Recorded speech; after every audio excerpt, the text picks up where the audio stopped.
Welcome, warriors and wanderers. We are breaking down the business world, exploring the world of gaming, and strategizing our way through new ideas and perspectives. This is the Red Katanas Podcast. Yeah.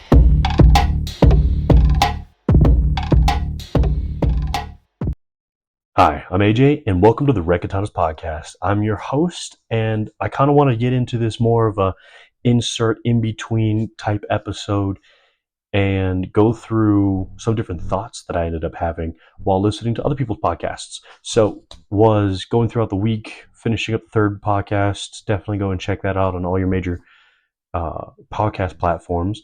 And was also listening to The Game by Alex Hormozy, and he has a ton of great things on there, ton of great insight, really cool guests that he has on, and just the questions that end up getting asked are really cool and insightful and really bring out probing thoughts, probing ideas, and they're really cool about bringing everything kind of to a close with the way that they approach ideas and concepts. So I listened to them. I was listening to Unbiased podcast, and that's a really cool one as far as unbiased political news and breaking down things from a legal perspective. So listen to a couple different podcasts. Those are a few podcasts that I listened to, but was listening to The Game.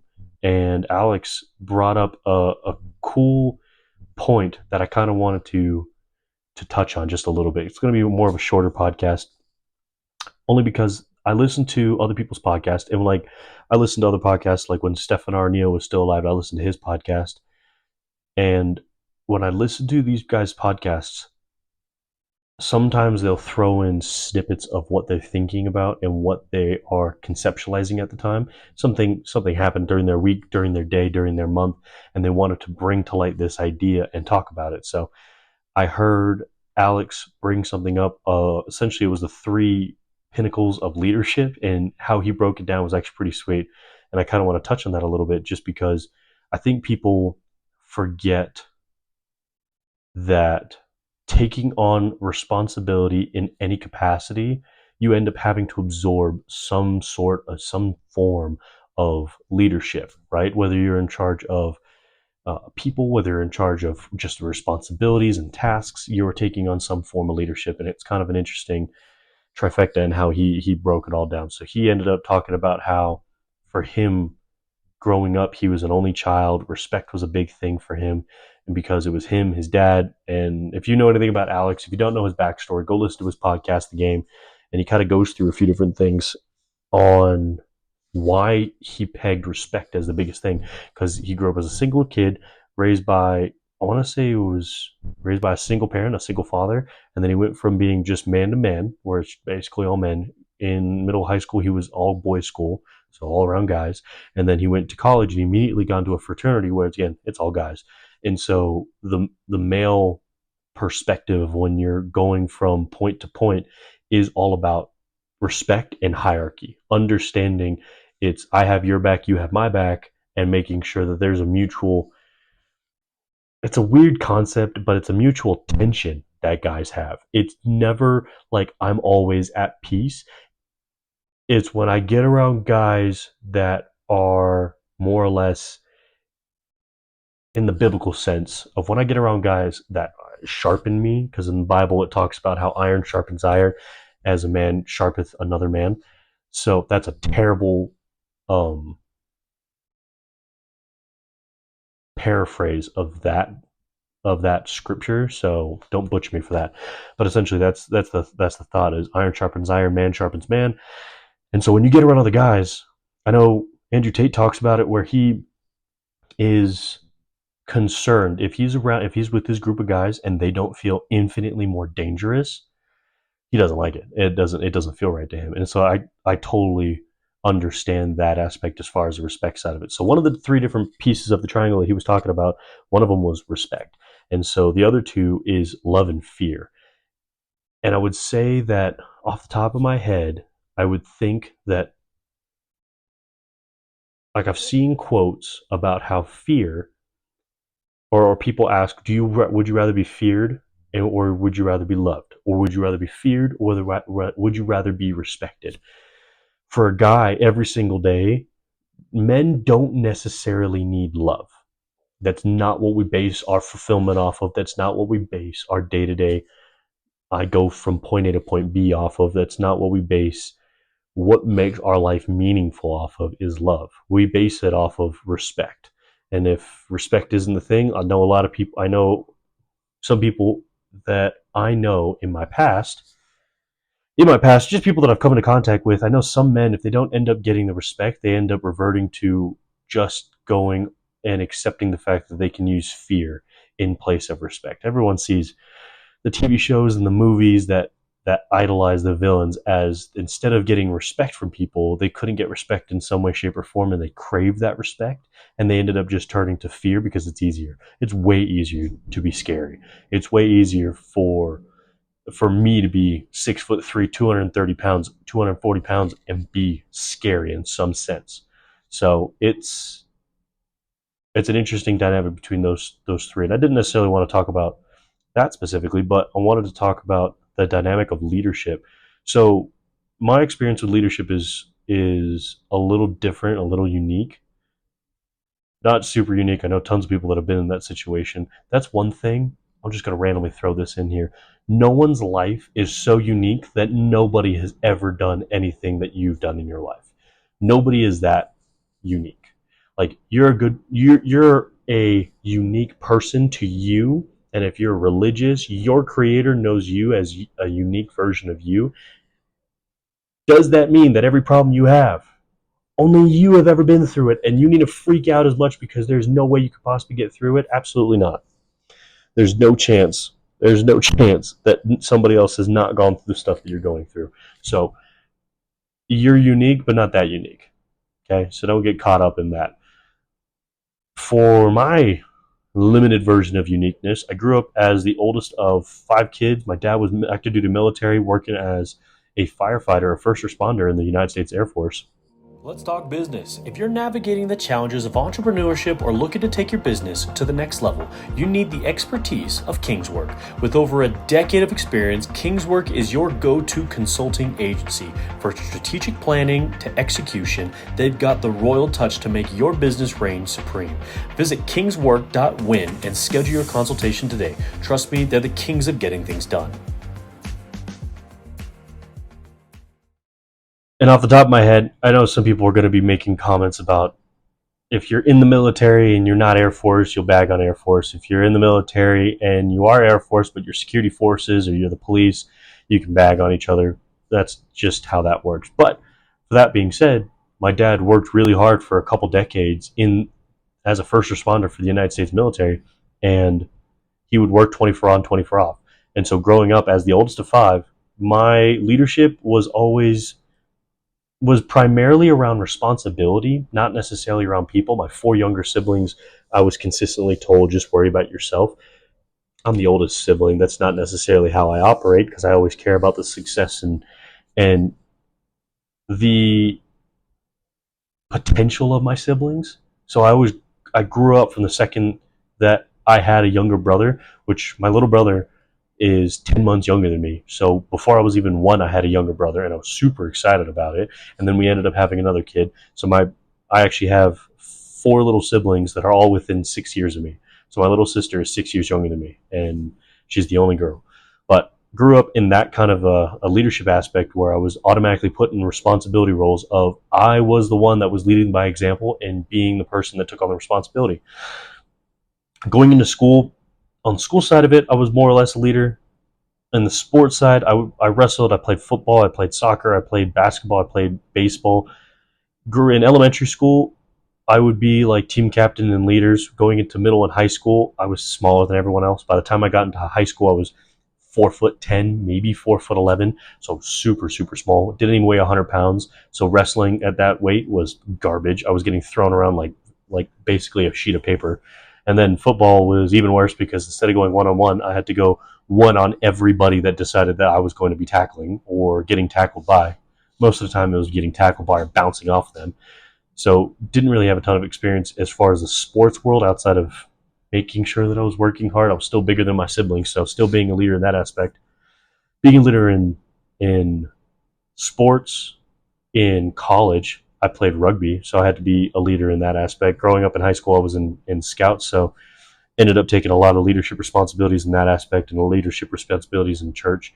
And when Alex was going through the different dynamics of the three different, I guess, points, and I'm assuming there might be more, but just for the sake of this, the three different points of it is respect, fear, and love. It's important to understand how leaders operate because it creates more of a perspective shift if you're not a leader, to understand that leaders have a natural amount of weight on their shoulders, right? And so that kind of weight on their shoulders isn't something that, more than like, it depends on what kind of realm you're in. Once you get into the adult world, any kind of responsibility that you get is 100% your freaking fault. If you have children, it's your fault. There's a way to make children, and there's only really one solid way to make children. There's obviously other ways. There's one time tested and true way to make children. That's your fault. There's, if you're going into work and you're becoming a leader and you're taking on more responsibilities, it's your fault because you're excelling at something. You're putting time, effort, and energy into it. And so, as far as the world of being a leader in the adult world, and I want to say adult world like outside of college. So, because if you go straight from high school to college, and go from college into the workforce, that's kind of where you get into the realm of where I was talking in the last podcast of where, or not the last podcast, but episode 3, where you getting 100% is not even a concept anymore in the real world. You don't ever get 100%. You don't get 100% of everything right on every contract you do in the real world. You don't do 100%. You don't ever get 100% success rate when you're a doctor in the real world. You don't always make the hamburgers the best at McDonald's 100% of the time in the real world. It just doesn't happen that way, or at work. So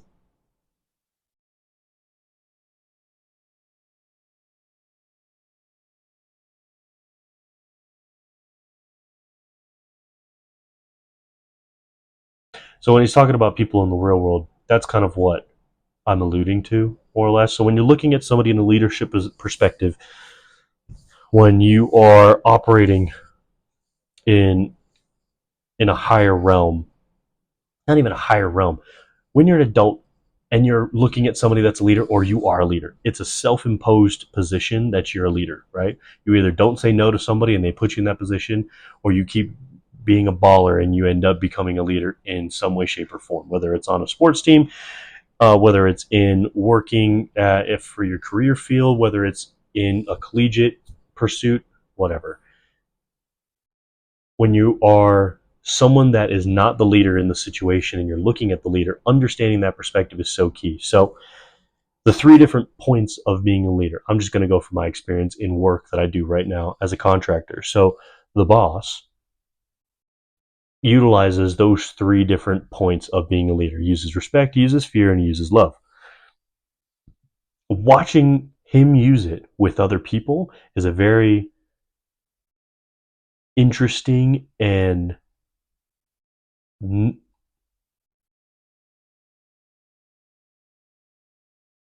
it's an interesting thing to observe. It's interesting watching him operate with people. It's interesting thing watching other people respect him, and then they turn that respect into loving him, and then they turn that love and respect into fearing him. That's typically the way that boss works. I know other people work in different ways. They go for love, and then they go for respect, and then they go for fear, and then or some people go from fear to then they respect, and then they end up loving. It doesn't necessarily matter what the order is, but those three things, and I'm assuming there's more.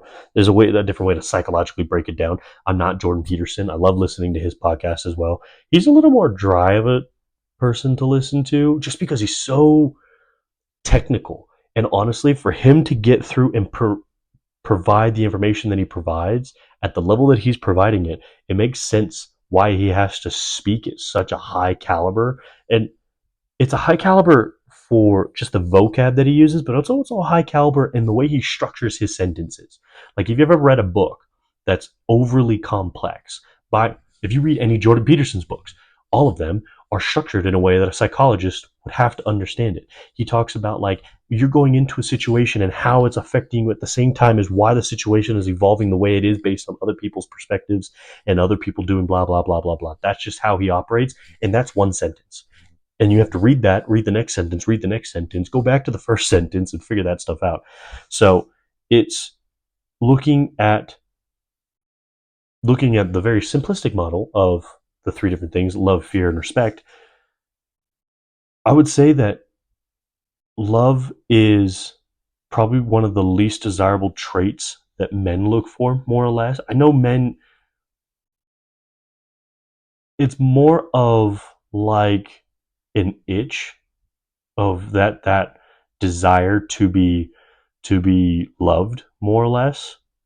And I'll explain that. I'm going to explain it in the best way that I know how, as far as that's concerned. So, I would say that men, more or less, yeah, love is more or less an itch rather than a burning desire in their heart, right? Their burning desire, more or less, is respect. Respect is 100% a man's communication style. That's the way he operates. This is the way he jives. It's the way he goes through any problem in life. If someone respects him in any capacity, he will take that, hold on to it, and he will go through every mountain known to mankind. Women, on the other hand, don't operate that way.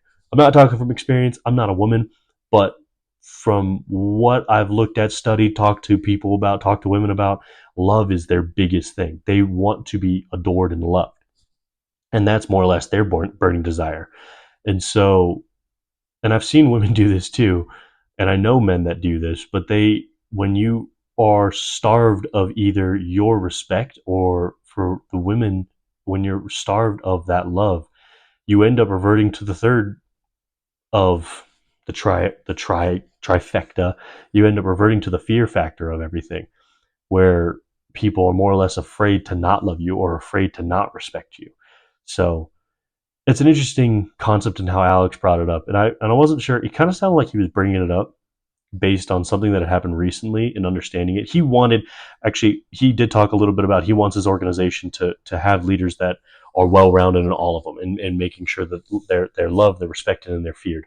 But when looking from, let's just say for the example, looking from the follower to the leader, understanding the fact that they have to use all three, and sometimes more times than not, people and leaders gravitate towards one of the three. They either love too much, they either respect or elicit too much respect, or they elicit too much fear, and they kind of go between those three all the way around.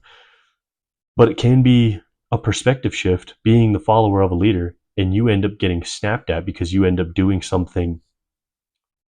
You get a little lackadaisical, you get a little bit lenient on something that you're doing, if you're being humble enough to be able to to self-analyze as you're going into the situation, and you get course corrected really fast. You get some constructive criticism, you get some blowback on a simple mistake that you should have avoided, that you could have seen come in and understood. And you take that a lot of times, especially some I used to do this all the time, and I do this less frequently now, or when I get course corrected, I end up being like, "Excuse me, are you kidding me? Do you know blah blah blah blah blah?" I get all defensive. I start like defending myself in the weirdest ways. I start letting emotion get into it, and honestly, at the end of the day, it's the course correction of, there's still an end goal to be able to get to. And so sometimes the way to course correct people, especially if you have more than one person, if you have like a group of people, if you're running a company with 10, 15, 20 different people, and they all are different people rolling at different speeds in different directions, and all doing different things at different priorities, but all trying to come to the same goal, to course correct, sometimes you use the respect factor. Sometimes you use respect, like, you get off your butt and you go and do everyone's work all in a night. If you've never seen the TV show Suits, do pull a, but if you've never seen it, you're not going to get this. But if you have seen Suits, pull the Lewis Litt and do everyone's flipping paperwork for them at a law firm. Lewis Litt was a senior partner at a law firm in New York.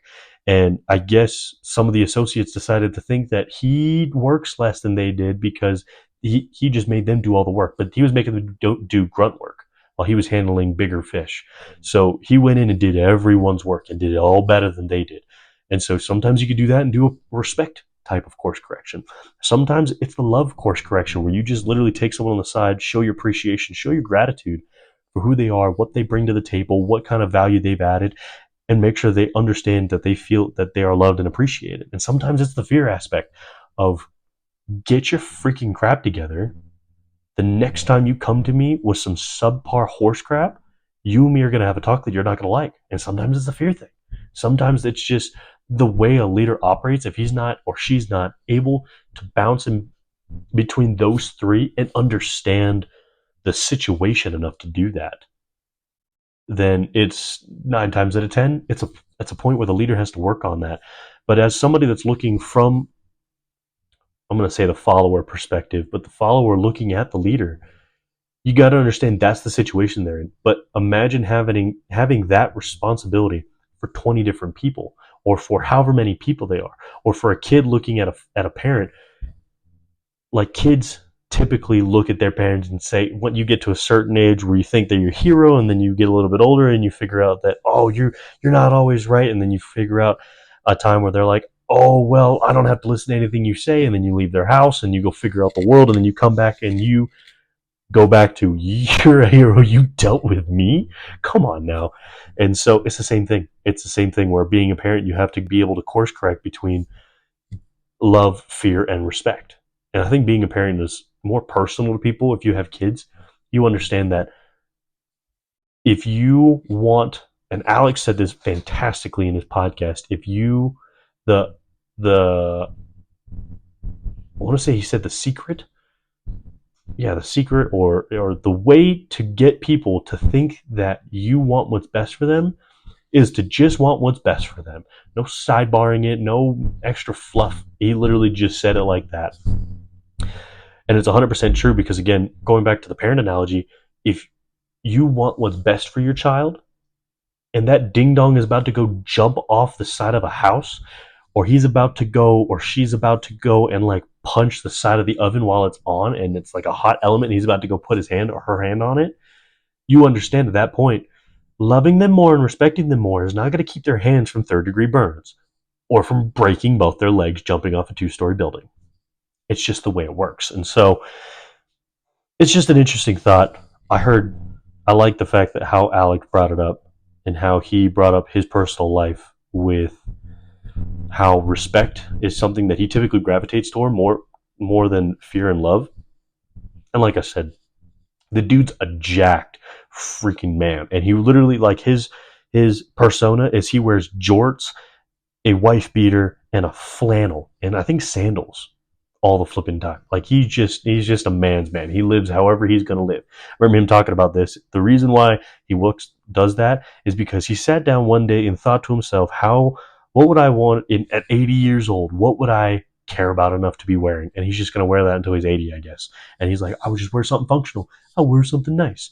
And so he's a man's man. And so, going from the perspective of he typically gravitates more towards respect is understandable. But being a well-rounded leader comes from understanding all the different perspectives, utilizing all the different perspectives. And if you are insufficient in one of those three areas, asking for help. I saw this quote, and it's actually, if you go and pre-order my book, Foundation Creation by AJ Adolfo, on Amazon, it's in there as well. But the quote, I'm paraphrasing, of course, but the quote is essentially, For all the gamers and fitness enthusiasts out there, have you heard about W.GG? It's not just a pre-workout, it's a lifestyle. Whether you're leveling up in the gym or gearing up for an intense gaming session, W.GG has got your back. With their unique blend of energy-boosting ingredients, it's the secret weapon to help you crush your goals. And guess what? They've got some killer merch as well. Check out their website for some seriously cool gear that screams victory. Use discount code KINGSWORK at checkout for an exclusive 10% discount. what makes you think that you are qualified enough to make all of the decisions that you have on a day-to-day basis? That doesn't say that you are not good enough to make the decisions. It just means if you don't know everything about anything and all the decisions you're making, having extra input is never bad. Now, I would say that, again, don't like go and talk to 15 experts for every little minor decision that you end up making. Doesn't make any sense. Don't let it constipate you from doing other different things. Don't let it back you up of, oh, I can't decide what socks to put on, what shoe to put on first, left or right, or what, how to drive my car. Do I put my keys in my pocket, my left side or my right side? It's more or less not accepting help and not accepting advice and not accepting perspectives from other people is an ignorant way of operating. There's no chance that somebody else doesn't have a perspective that would benefit you. There's always going to be somebody out there that has a perspective that can benefit you, that can help you understand a different thing from a different perspective and allow you to more or less be open minded. So that's the random special little insert that I got as far as the Red Katanas podcast. Much love, own your life, and God bless.